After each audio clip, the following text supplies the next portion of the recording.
Bonjour à tous. Alors du coup, je suis Mariette Comnouguet, je suis donc infirmière au C2RP de la Tour de Gassi et coordinatrice du programme d'éducation thérapeutique pour le CRPS et le C2RP, donc le pôle de réhabilitation psychosociale. Je suis accompagnée par Thierry Rebolot, père aidant bénévole, Happiness Manager, et Lola Lauré, qui est bénéficiaire de notre programme de TP et également Happiness Manager, mais en devenir. L'objectif de cette présentation, c'est de vous présenter l'apport et la mise en place de la pérédance au sein du programme d'éducation thérapeutique du pôle. Donc, dans cette présentation, vous aurez donc des regards croisés donc, entre les différents intervenants. Et donc, Thierry en tant que père aidant bénévole et Lola en tant que bénéficiaire. À savoir que pour cette présentation, ont participé également Marine Dugoujon, notre médiatrice de santé père, et qui n'a pas pu être présente aujourd'hui parce qu'elle est actuellement en formation à Bobigny, et Adrien Mallet, qui est père aidant bénévole et qui malheureusement n'a pas pu se joindre à nous, petit imprévu de dernière minute. Donc, au sein du pôle de réhabilitation psychosociale, pour poser un petit peu le contexte et pour rappel, pour ceux qui ne le sauraient pas, donc le centre de la Tour de Gassi donc, est localisé à Bruges, pas très loin de Bordeaux. Et donc, au sein de la Tour de Gassi, il y a le pôle de réhabilitation psychosociale qui est constitué du CRPS, labellisé Centre de réhabilitation psychosociale de proximité, donc centre de niveau 1 par l'ARS en décembre 2018, et le C2RP, labellisé Centre référent de réhabilitation psychosociale pour la Nouvelle-Aquitaine Sud, qui est donc un centre régional de niveau 2 et donc labellisé par l'ARS en 2017. Également, au niveau du contexte, le projet régional de santé de Nouvelle-Aquitaine 2018-2028 indique donc le renforcement du partenariat professionnel de santé usagé. Donc, c'est-à-dire que la place du patient et de l'aidant est donc au cœur des bonnes pratiques pour le développement de l'ETP en Nouvelle-Aquitaine. Et donc, les patients et ou les associations de patients formés ou pas à l'ETP doivent intervenir à tous les stades du programme, création, animation et évaluation. Et 100%, il est indiqué dans ce projet régional, donc 100% des programmes d'éducation thérapeutique doivent associer un patient expert formé à l'horizon 2028.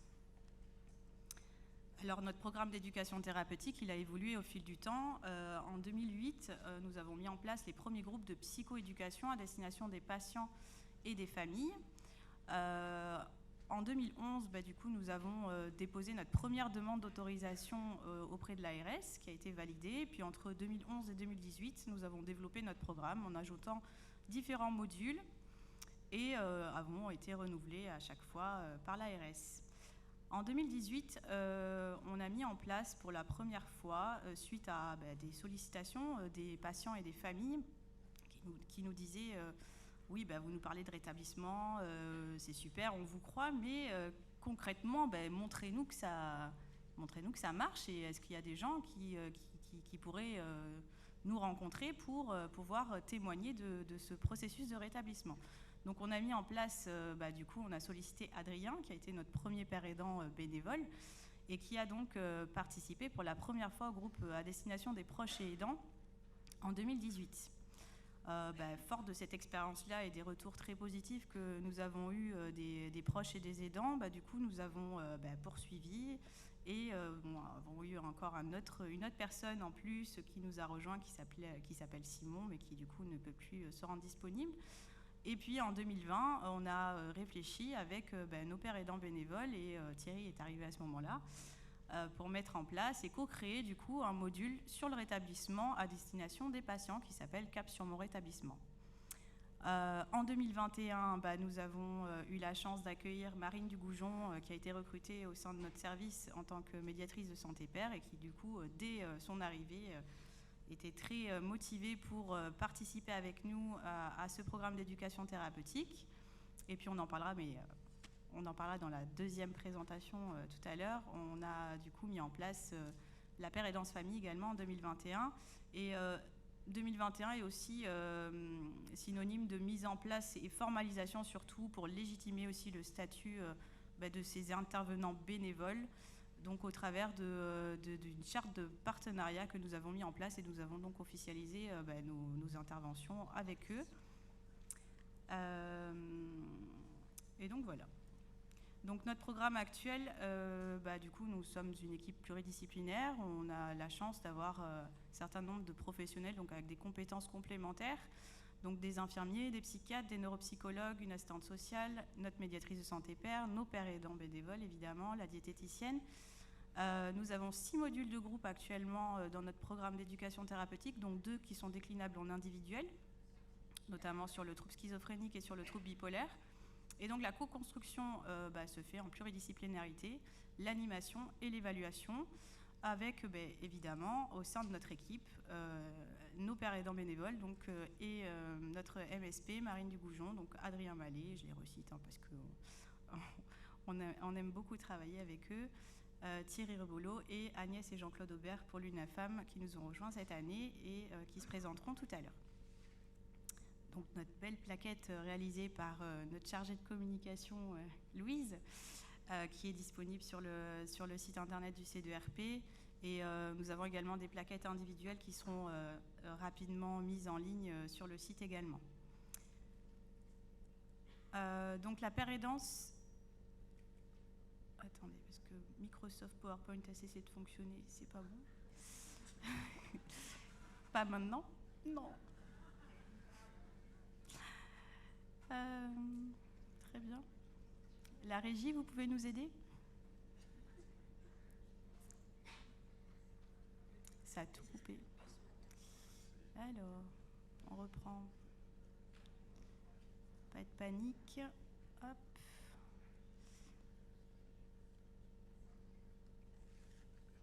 Tadam. Donc la paire aidance, donc professionnelle ou bénévole, le partage en commun. Tout d'abord, Marine Dugoujon, donc, qui a participé à l'élaboration de cette présentation, a tenu à présenter également ses missions actuelles en tant que médiatrice de santé père au sein du pôle, mais plus précisément au sein du programme d'éducation thérapeutique.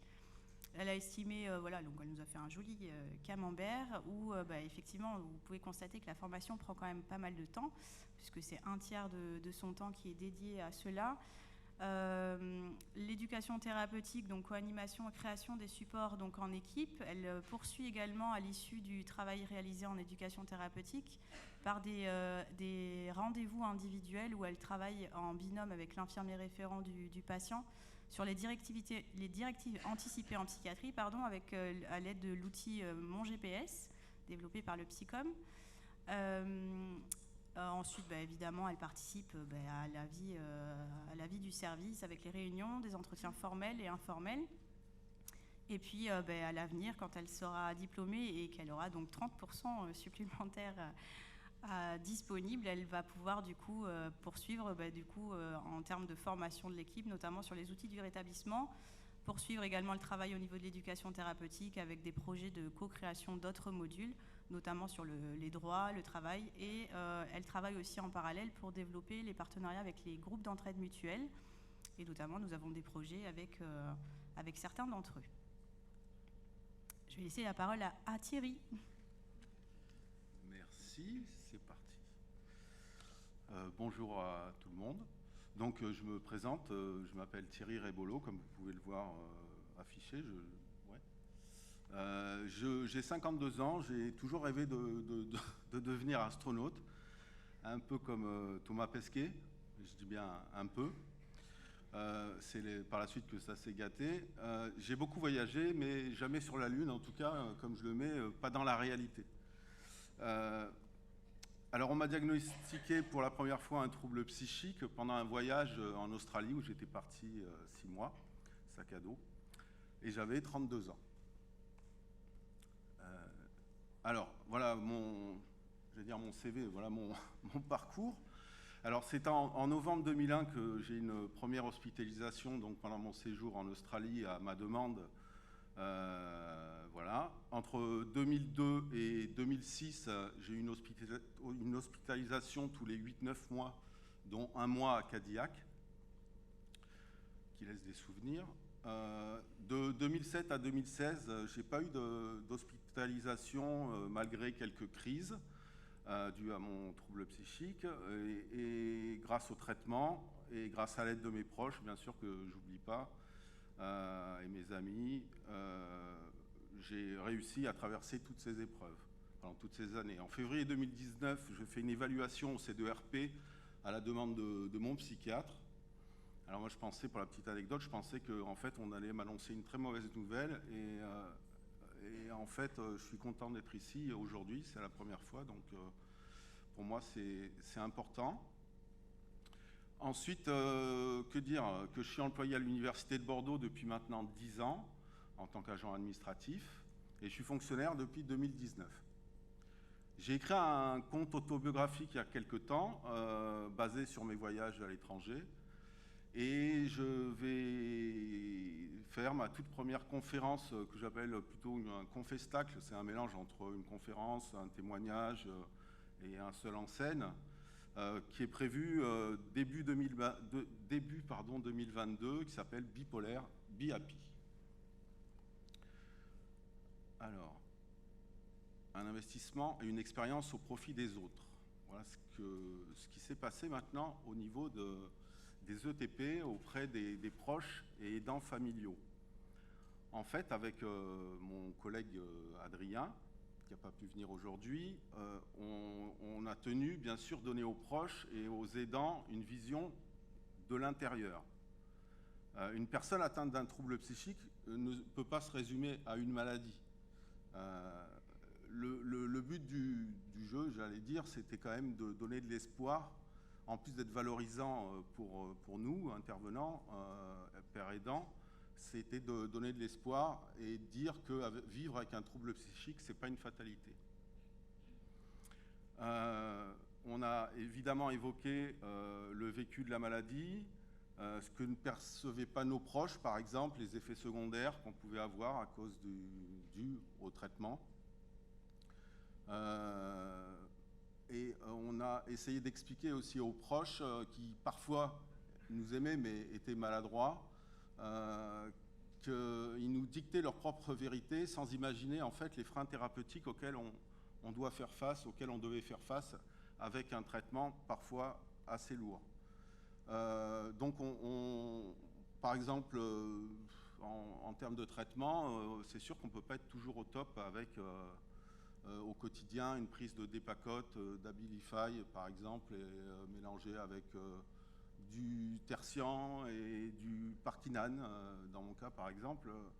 Le Parkinan, pourquoi? C'est par exemple un anti-parkinsonien, parce que l'association de deux médicaments fait que en fait, ça donne des tremblements. Donc c'est pas très agréable, mais bon, il y a une solution quand même d'être apaisé avec un traitement étudié pour et adapté. Donc en résumé, ces interventions auprès des proches aidants, c'est surtout l'occasion de partager avec eux nos difficultés rencontrées pendant des années pour faire face à nos troubles psychiques. Ensuite, les ETP auprès des patients, on verra tout à l'heure Lola qui est avec nous aujourd'hui. Alors on a bien insisté évidemment sur le fait qu'on est directement concerné, sur le fait qu'une personne atteinte d'un trouble psychique ne se résume pas à une maladie. On ne se bat pas contre un trouble, on apprend à vivre avec. J'ai plutôt tendance à dire en fait que d'habitude, enfin auparavant, j'avais l'impression d'avoir une épée de Damoclès au-dessus de la tête en permanence. Et avec les années, avec le traitement, avec un suivi, cette épée de Damoclès s'est transformée en, j'allais dire, en ange gardien, mais ici il faut faire attention à ce qu'on dit. Donc je dirais plutôt en garde-fou, quoique c'est pas forcément adapté aussi. Et on a évoqué aussi ce qui nous a aidés avec nos proches. Je me souviens, par exemple, une fois, bon, ma mère m'a beaucoup accompagné, mais mon frère qui, une fois, m'a fait croire qu'il prenait mon traitement alors que j'avais arrêté, bien sûr, parce que j'étais en pleine forme, enfin je croyais, et il a fait semblant de prendre le traitement, donc pour que je le prenne. Je lui ai dit, allez, t'es pas capable de le prendre, si tu le prends, je le prends, et il a fait semblant, j'ai cru qu'il avait pris, et je l'ai pris. Et donc ça s'est arrangé par la suite. Donc on a aussi pas mal insisté sur le fait que même si on souffre d'un trouble psychique, ben, ce n'est pas une raison pour se laisser aller. Alors, se laisser aller, j'entends par là que, en ce qui me concerne, j'ai mis en garde quand même les patients qui étaient présents dans ces ETP qu'il ne fallait pas abuser de substances plus ou moins toxiques. Même si on appelle ça parfois une drogue douce, c'est pas si doux que ça quand on voit les dégâts. Enfin, tous les gens que j'ai pu croiser en hôpital psychiatrique, les 3/4 étaient des consommateurs ou des anciens consommateurs de cannabis. Je ferme la parenthèse. Surtout que, non, je la rouvre. Surtout qu'une rechute, en fait, oui, en fait, ce que je veux dire, c'est que ça induit un repli sur soi, un isolement social et surtout une rechute, ça c'est garanti, plus ou moins longtemps après, il y a une rechute, c'est ce que j'ai pu observer aussi chez moi et chez d'autres patients. Alors il y a un intérêt évident de la continuité des soins. On n'imagine pas une personne cardiaque ou diabétique interrompre son traitement. Ici, c'est la même chose. C'est exactement pareil. Donc l'intérêt de la continuité des soins, afin de limiter les rechutes, comme vous pouvez le voir sur la diapositive, ça donne en fait un gain de qualité de vie extraordinaire, en fait. Et on a insisté aussi sur le fait avec Adrien qu'on est conscient, il faut avoir conscience que l'on a tous des capacités et des ressources, parce qu'on a un peu tendance à se sous-estimer, à perdre confiance en soi, comme on a pu l'entendre aussi un peu plus tôt aujourd'hui. Alors, aider autant que l'on a pu m'aider, ça c'est évidemment,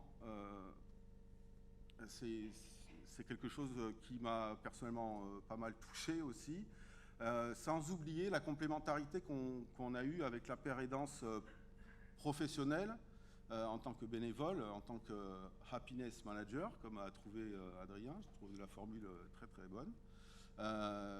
Donc la complémentarité entre la fonction de Marine, dont on a parlé tout à l'heure, en tant que médiatrice de santé paire, et Adrien et moi en tant que bénévole. Alors c'est pas notre métier, contrairement à Marine. Nous, on prend sur notre temps personnel, on va dire, pour en fait ce qui légitimise d'autant plus le discours commun en termes des savoirs expérientiels. Alors, on a aidé à comprendre la maladie, aidé à comprendre sa maladie et vivre avec elle et non contre elle, comme je le disais tout à l'heure, revendiquer qui on est et pas son trouble. Je suis Thierry et pas une pathologie. Hein, quand j'interpelle quelqu'un dans la rue, je dis pas tiens, salut cardiopathie, salut diabète. C'est la même chose. Aussi ne pas être un modèle. J'ai vu que ça avait été évoqué aussi tout à l'heure. Ne pas être un modèle, mais permettre de générer plutôt un espoir pour la suite. Et puis aussi, quelque chose d'important, c'est parce que j'aurais sûrement apprécié d'avoir des pairs qui me remotivent durant mes périodes de doute. C'est vrai que bon, c'est un combat de 20 ans en ce qui me concerne. Et voilà ce que j'avais à dire. Pour finir, je voudrais quand même dire un grand merci à tous ceux que j'ai pu croiser au C2RP, que ce soit l'équipe de soins, que ce soit les patients, les familles, enfin merci, un grand merci. Et j'oublie pas mes amis, ma mère et mon frère, ils se reconnaîtront. Et voilà, merci à vous aussi.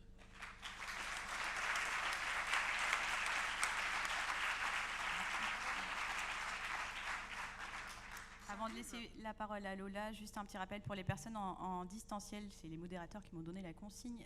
Veuillez éteindre vos micros s'il vous plaît parce que les personnes n'entendent rien. Merci. À vous Lola. Du coup on appuie là ? Oui, sur la Okay. petite flèche. Merci. Voilà. Bon, salut, moi c'est Lola, concrètement, voilà, j'ai 20 ans. Alors, on commence par... Ah oui. Bon, j'ai tout... Merci. Alors, j'ai toujours eu un petit souci avec la scolarité. Je crois qu'elle m'aimait pas trop. Enfin bon, entre harcèlement et phobie scolaire, c'était un peu compliqué. En plus, combiné à ça, les hospitalisations que j'ai fait du coup en fin de collège et début lycée. Bon, concrètement, c'était pas évident. Mais bon, on fait comme un peu. Désolée, j'ai des petits trous de mémoire, ça arrive de temps en temps. Oui, donc par contre, j'ai l'avantage, entre guillemets, j'arrive à peu près à savoir quand c'est un peu compliqué pour moi, que j'ai besoin d'hospitalisation. Donc je suis sur demande. Donc toutes mes hospites quasiment sont faits sur demande. Et ben mine de rien, ça aide. Bon, ben le traitement, hein, concrètement, c'est pas la folie. Plus 20 kilos. Alors j'avais beau faire du sport 3 fois par semaine, on n'aurait pas dit. Mais vraiment pas. Enfin bon, mais ça m'aidait quand même psychologiquement, ça me faisait quand même pas mal de bien. Heureusement que j'avais ça. Ah oui, j'étais rayée comme un zèbre aussi. En termes de vergéture, j'étais au taquet. Pardon. Bon, ben l'isolement social, bah oui, tant qu'à faire, tant le rajouter celui-là aussi. Pardon. Donc en fait, ce qui est quand même un peu paradoxal, c'est que je ne fais rien. Dans des phases dépressives, je ne peux rien faire, mais je ne supporte pas rien faire. Voilà, c'est l'histoire de ma vie.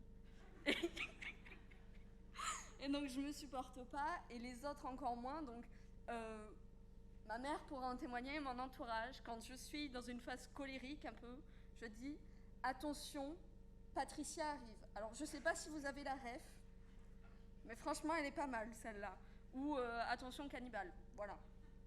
Juste histoire, je préviens, après vous vous débrouillez. Donc oui, dialogue avec les proches, zéro. Concrètement, il n'y a rien. Les proches, tout ce que vous voulez, les meubles, n'importe quoi, il n'y a rien. Le meuble, je rentre dedans, je le mange. C'est super. Pardon. Oui, donc le sport m'aide, mais bon, pas avec les kilos. Du coup, j'ai été diagnostiquée pendant le premier confinement, début. Ça a fait un peu quand même. Confinement plus diagnostic de la bipolarité, ça a été un peu chaud. Bon, j'ai eu de la chance, j'ai pas eu de déni.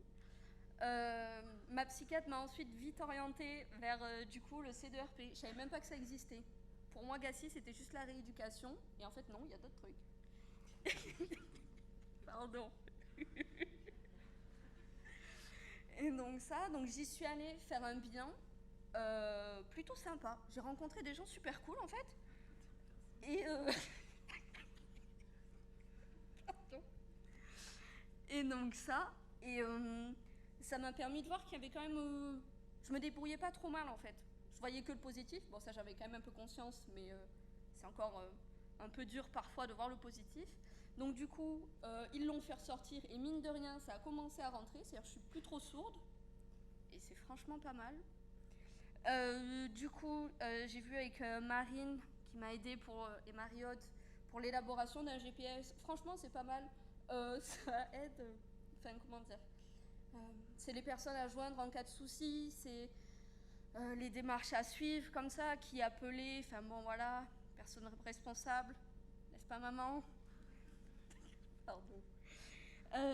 On m'a proposé aussi, Marie-Aude et Marine m'ont proposé donc du coup le groupe de parole père aidant. Au début, vous pourrez demander à Marie-Aude, je leur ai dit franchement, avec mon père, c'est pas la peine.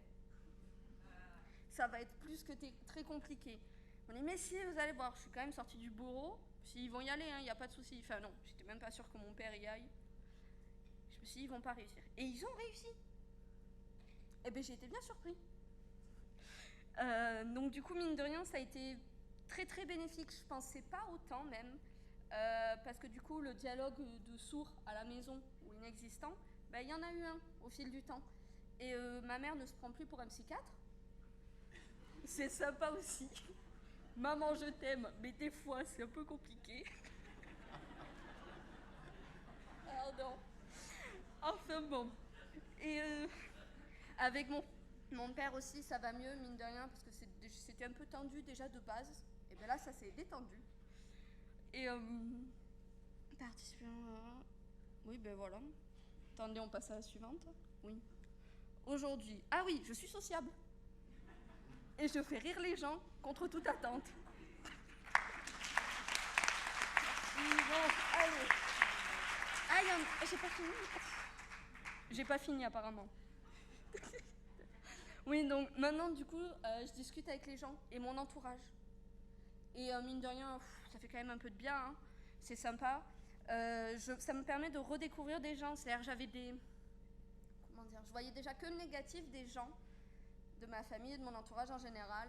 Mais, en plus, voilà, c'était juste un peu compliqué. Ça m'a permis de les redécouvrir et de voir qu'en fait, les personnes que je pensais ne pas aimer, au final, je les aime bien, et vraiment bien. Je m'implique beaucoup plus dans mon parcours de soins. Logique, il vaut mieux quand même. Et du coup, ça m'a permis de prendre conscience, en fait, je prends ma vie en main, je vais y arriver, et c'est satisfaisant, parce que je me dis, je suis pas passagère, et c'est cool, hein. Donc ça, du coup, oui, mes proches maintenant, grâce au groupe Père aidant, proche aidant, pardon, merci. C'est cool. C'est cool parce que du coup, même quand ça va mal, je sais qu'ils se passent le mot et ils savent qu'il faut que je m'isole. Ils savent quand il faut que je m'isole, ils savent quand est-ce qu'il faut me laisser seule et tout ça. Et qu'est-ce que c'est cool. Et voilà. Et je redécouvre tous les membres de ma famille, malgré que ça fait 20 ans qu'on se connaît. Ce qui est quand même un peu drôle.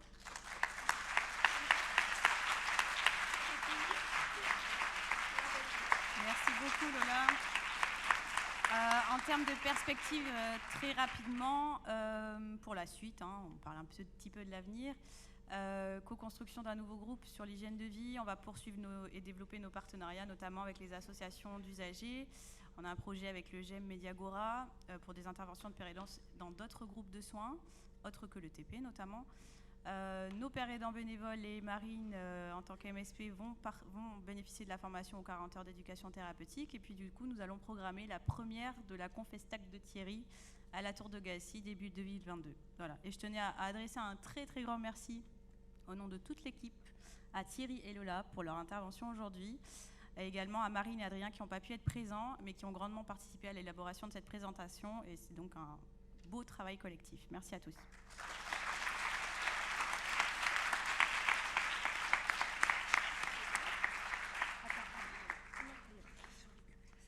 Je me permets de faire un retour des gens qui sont en distanciel, qui vous ont beaucoup apprécié, qui nous ont dit que c'était des témoignages authentiques, émouvants, et qui vous disent bravo et qui ont beaucoup rigolé pour vos 2 interventions. Voilà. On va essayer de prendre une question, peut-être en distanciel, parce qu'ils ont été un peu boycottés sur le premier passage. Oui, alors on a une question. Comment les médiateurs santé-père peuvent se présenter en quelques phrases, dire ce qu'ils apportent en plus quand ils se présentent aux personnes concernées, aux équipes de soins, avec l'idée par exemple de faire un flyer et puis comment faire pour se présenter aux personnes concernées. Ouais, voilà. Je me suis tournée vers toi, mais visiblement on peut pas trop compter sur toi. Ah mince. Moi non plus. C'est par rapport aux médiateurs santé-père ?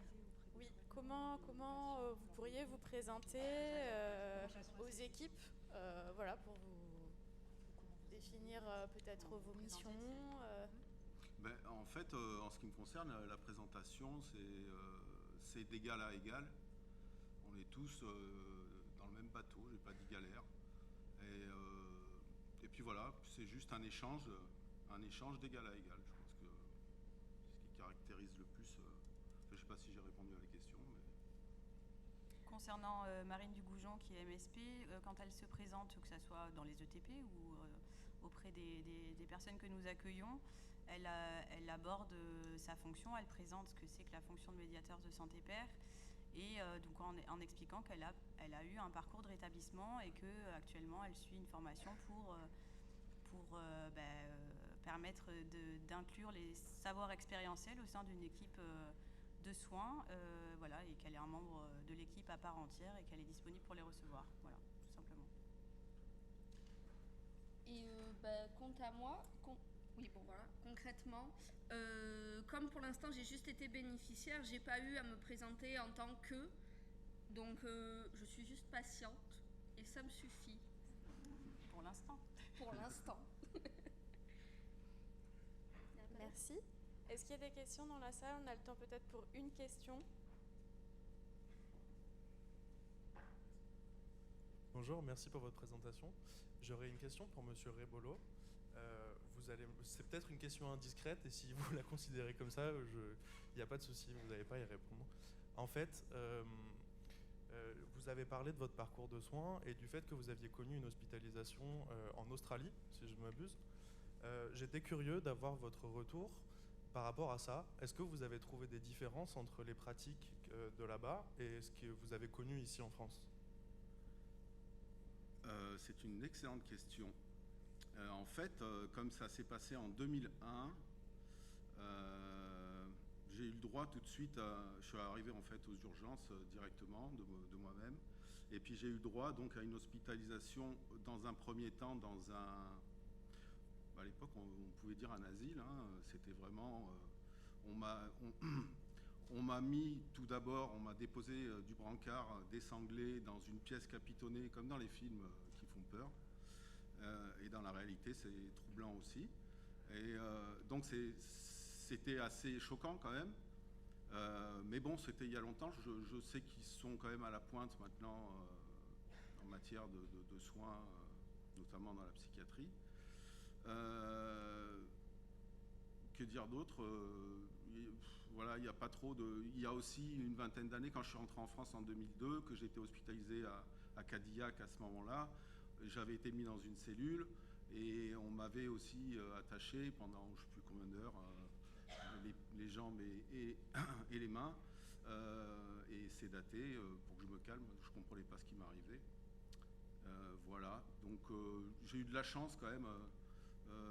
Mais si vous voulez en savoir plus, en fait, il faut aller voir mon...